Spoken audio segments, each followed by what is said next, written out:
Jennifer Andos. The name of my business is Paperfish Creative, and I do branding and graphic design and also copywriting. So I feel like the copywriting falls in with the branding, and it all leads to marketing. Oh wow, Eventually. you've got like Yes. a nice little Yes. thing It's going good. here. Yes. Yeah. And can you tell me a little bit about your childhood? What were you like, and Yeah. how has anything from that childhood led you up into this point in your career? Sure. Sure. I grew up in suburban Chicago. I'm a Prospect. My oldest of four, and I went to Catholic school, and I lived in this weird spot. Our street was, it's a fine neighborhood, but it was surrounded by very busy roads, so there was just one block, and for whatever reason, there was no other kids on our street, and so I grew up super tight with my siblings because there were no kids to play with. You couldn't go anywhere because you couldn't cross the street because we were too little, right? And so I think that made us really super tight, like an unusual way. And my parents both worked, and I think what they did raising us has shaped what I ended up doing, and that my mom has never stopped working, but when I was a kid, she would work Wednesdays, and my grandma would come to watch us, and then the weekends, and my dad was home from work. And so they had this like way of balance, keeping it going with, but always having someone home with us. And I didn't realize it at the time, but that's clearly what I ended up wanting to do for myself. Yeah, and it's good. We're all still close. My family still lives in Chicago, in that area, and obviously I don't live here, but we're still all really close. I talk to all, or at least one of them, pretty much every single day. Okay, so what brought you to Virginia? Amazon, Oh. and not for me. But my husband got a job at Amazon, and he was in data centers back in Illinois, and then came here, and we knew one person, his old coworker, which is how he ended up at Amazon. And my cousin happens to live in D.C., which has been a lifesaver for us. She grew up in Spokane, Washington, so we actually didn't grow up together, but we moved here. All of a sudden, we got all this like amazing quality time, and her family's amazing. So, my first year here, I did not want to move here, to be honest, like at all. Well, partly because my family's so close. I had a business in Illinois already, all those things, and just wasn't not in my life plan. So my first year, my kids were 6 and 9. I spent the entire year not really working, but I became the room mom, and I went to every school part. I did everything I could to meet all the people in the neighborhood, and to meet all the parents, because you can't like let your kids just go to random people's houses, right? So that's how I spent my first year here, and then I finally started back at work. Okay, and you said you had a business. Is it the same business you have today? I do. So this is actually my second business, but that first one was 5 years. My business partner, and we just didn't do well to prepare for change, so that didn't work. And then this is funny, but this is like so long ago that being together, the internet was so much lower. So what I do with graphic design, being together was so much more important than it is now. Now, you could shoot proofs to people in milliseconds and it doesn't matter, but back then it wasn't the case.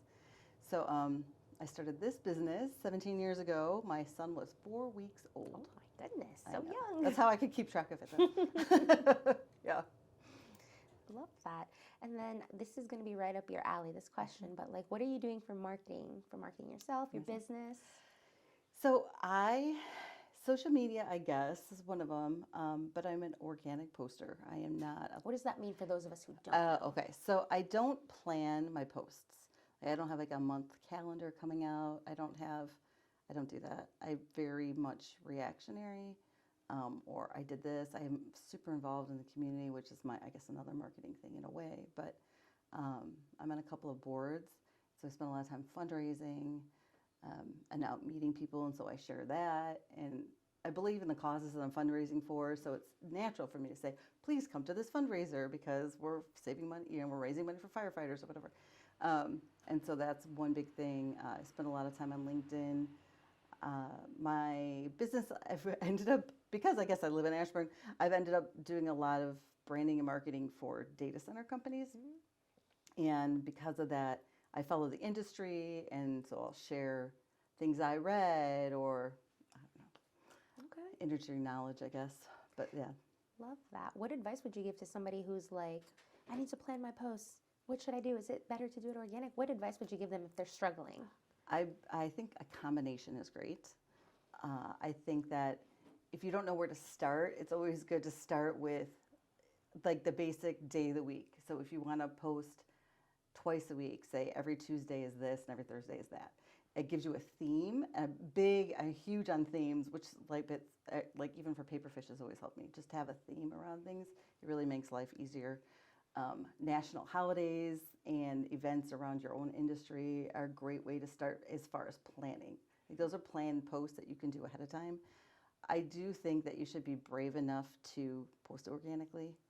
If you see sparks you, just do it immediately. Don't be like, oh, later, maybe today. It doesn't have to be perfect. Just share it and share a couple things that said, I found this interesting because, or we can help you do this too, or whatever it is. But I like a combination of both because I feel like having both feels more authentic than all planned. Okay. And is there anything in your heart that you would like our listeners to know about you personally, like what you're doing outside of your own business, like whether it's in regards to the community or anything like that? Yeah, I totally believe in community service and giving back. And all of my friends that I've met, or most of my friends here are in the business community, but they're also all people that give back. So I see them and we've become friends because we're all fundraisers and we all have some sort of mission. And so my advice would be that it grows your network in a way that you wouldn't think, but it also just fills you up. I could go on and on. I'm on the Loudon First Responders Foundation board, and we raise money for firefighters and police and sheriff and everybody in their time of need.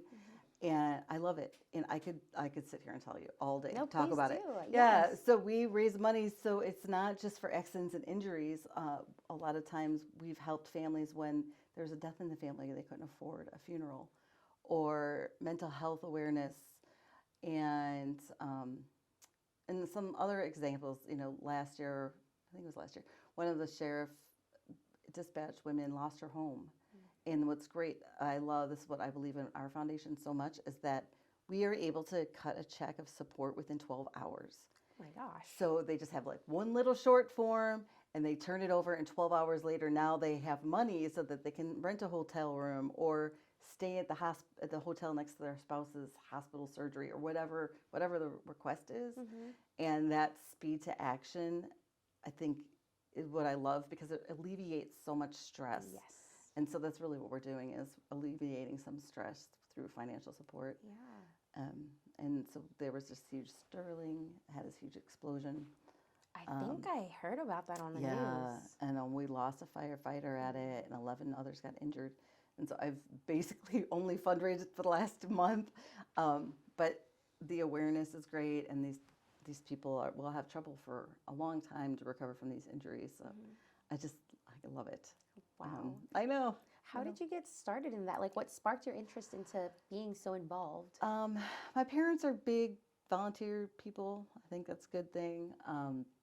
And then when I was first married, my husband's nephew lived with us for a while. And he's quite literally like one of the nicest people you'll ever meet. And you would never know all the things he went through. And so that kind of gave me a different perspective on how there's ways to help people without, I don't know. I've been lucky. I am lucky. My family's great, right? And so there's so many ways you can help people yourself. People think that they can't make a difference, but you really can, even if you're making one person's difference. I think that started me being interested in giving back.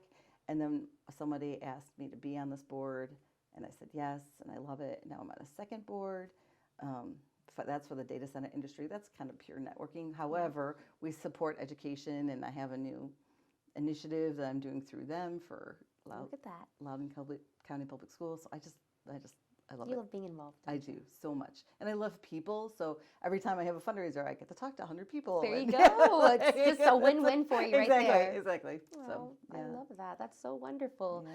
What advice would you give to anybody who is moving out of their home state to another place? Like for any business owners who are like, my husband or my wife just got a new location. how do you help them when they have their own business or adjusting? I joined something. So the first group I joined was called Femworking, which I know it doesn't exist anymore, but it was this No. wonderful group of women that own their own business and all different kinds of stages. Most of them are kind of startup. And we got together probably twice a month or something. But that little networking group, we're all still friends actually. And that was a great start for me here. If you go to a community like Loudon, Loudon has the most involved chamber of commerce, I think, I've ever met. Like they have opportunities for social opportunities to meet lots of business owners, just all kinds of things. It's a great, and Loudon in general, even our Loudon Economic Development, I work with them a lot. They have all these tools that help businesses find rental space and help with set up with vendors if they need new vendors. So go and find the organizations there are organizations in pretty much every community that is there to help you succeed. And don't be afraid to say, I don't know anybody, or I don't know what to do next, or because there are people that actually are there to help you. That is so great to know, because Yeah. oftentimes you're just like, I don't know anybody, like who do I call? And just to have that little hub there for you to connect with people who are like, hey, I was in that situation, let me offer you a hand. Yeah. I know this great person, or they just moved from here, get to know them. Exactly. I love that. It's just about helping each other and wanting Exactly. everybody to thrive and adjust well. Exactly. Love that. Exactly, yeah. And then if you could give any advice to just anybody, it doesn't have to be a business owner, on like how to get your business to succeed. I know that can be a little bit subjective sometimes, but what steps do you need to take? Like, is it you have to be consistent, persevere? Consistency is big. Also, mapping out, I think, what you think success looks like is important. You'll like if you're looking for how to work on your business, not in your business situation. That's not me. I'm a graphic designer. I graphic design every day. I do hire people for things that I just can't handle it, or I'm a terrible web designer, so I have a whole team of people that do that for me. But I think defining what your success will look like helps you start with a roadmap. And if you start to think, I'm not sure if this is going to work for me, or I don't know if this is the right thing, having that roadmap, remembering why you went into business in the first place, will help you steer back to that. And if every day you could just do one little thing, that it doesn't have to be one little thing to grow your business every day, but one little thing that keeps you in that why, and it'll keep you happy in your business. And I think keeping you happy in your business helps you succeed in your business. I agree. Yeah. And then I have a question about the copywriting. What is that in regards to? It's so funny. So I actually went to school for journalism. I was a journalism public relations major. And in that, you do a lot of writing, as you can imagine. And so I wanted to do public affairs when I graduated college. And I did it for my first job, and it was not my thing.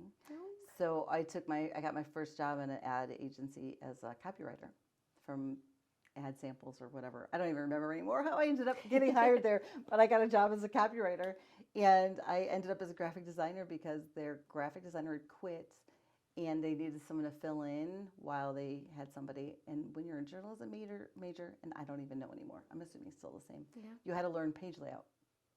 And so I knew how to do page layout. So I was like, I can do that. So I did it to earn the time and a half they offered me. I did it at night after work. Oh my gosh, girl. And I loved it. And so then I went on to some big marketing agency and did that for a long time. I forgot how we started there. But No, I was just saying about the copywriting. Oh, the copywriting, yes. So what's great about the copywriting, or for me, that writing experience is my designs. So I'm a graphic designer, but I hate to think of myself, I'm not a graphic artist per se. I think everything I do is very content driven. So I'm very focused on the message. So I will create new messaging around things that people are doing first. So if you see one of my websites, you'll see I'm very big on like the statements and the feel, and I love personality. To me, everything, your business has to have a personality so people can connect to it. And so I help rewrite it. And so the writing sometimes comes first before my design. Also, that past journalism has really helped me with research. So I spend a lot of time which I think what has kept me going for so long is that I love researching. Every new client means a new business that I learn or a new aspect of business that I never knew before.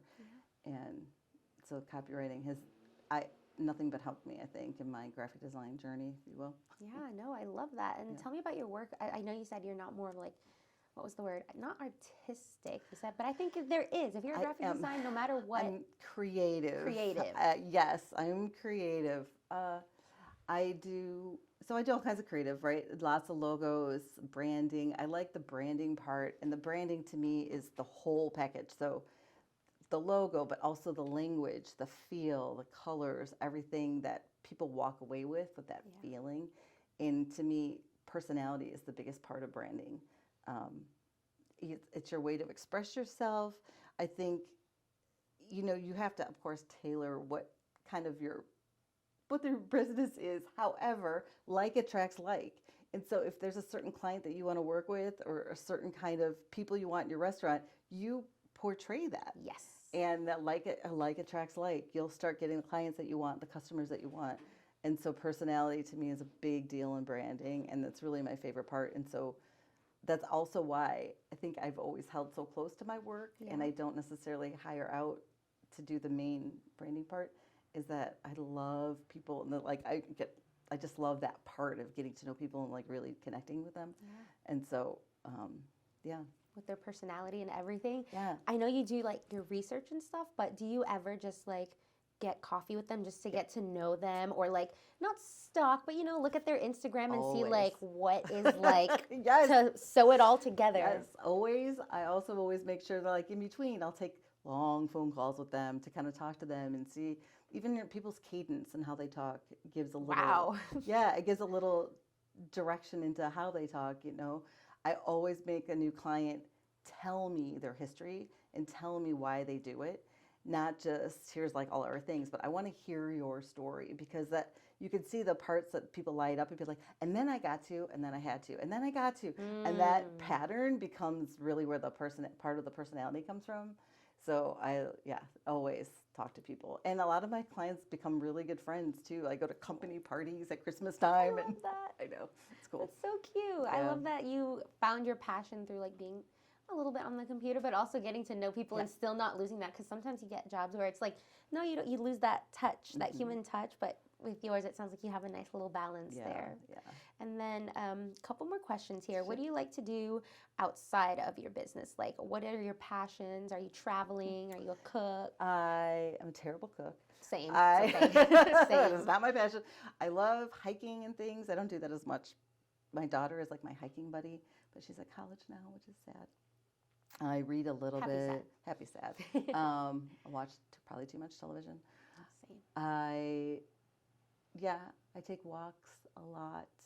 I also get antsy, so I'm always kind of doing something. Like I don't watch TV. I just like watch and search. I watch and learn something new. I try to learn a new skill every year. That's the researcher in you. Yes, exactly.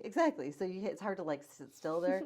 But so like last week, I decided there's this chair that's been in my life for like 30 years. I'm going to paint that chair. And then I realized that I could reupholster the chair. So I tore everything off and so it's just that hands-on. Sometimes I miss like a little bit of hands-on artsy kind of thing. So I'll pick that up. I love photography.